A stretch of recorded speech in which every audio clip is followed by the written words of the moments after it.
Mark Lanier with your video thought for the day. This week I'm looking at sporting events and references in the Bible. And today I've got the very first one, I think. It's wrestling.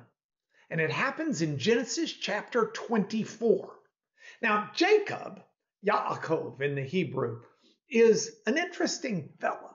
He winds up being extremely important. But his beginning is a little bit inauspicious.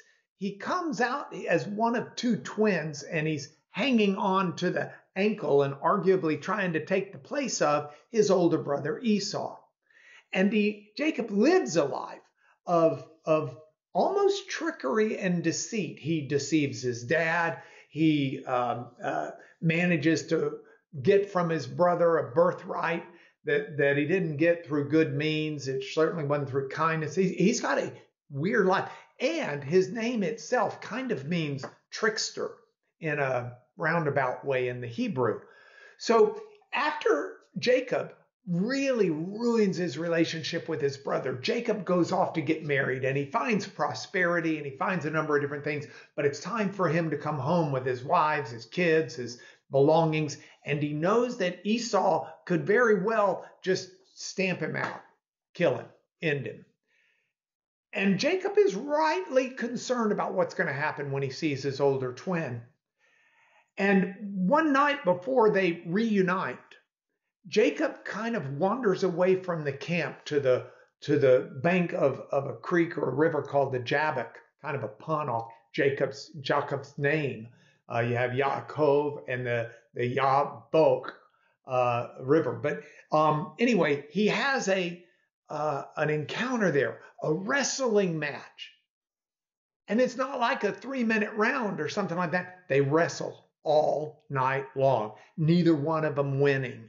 The give and the take, one ahead, the other ahead. And then finally at the end of the day, or the night, the end of the wrestling, the one that's wrestling against Jacob just touches him on the hip and dislocates his hip, sort of. And that could have happened at the very beginning, but it doesn't. See, what had happened was Jacob was wrestling with God, or an emissary sent by God, maybe is another way to say it. But in the process of this wrestling, God could have ended it like that, but the wrestling went on because Jacob was wrestling with something greater than himself. Now, this story is cloaked in great mystery. It's at this story that Jacob's name gets changed to Israel, and his calling is affirmed by God. But it doesn't come until a night of anguish and wrestling. And all of the mystery isn't unfolded for the reader for a good purpose. You see, we wrestle with things as well. We may see God in them. We may not see God in them till it's over. But we, like Jacob, wrestle with the events of life that can transform who we are.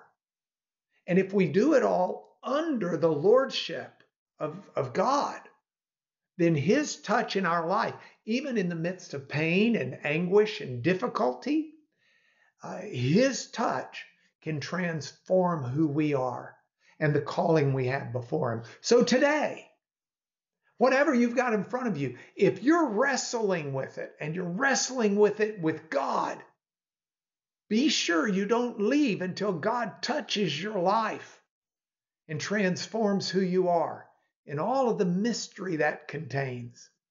And that's why I've made this your video thought for today.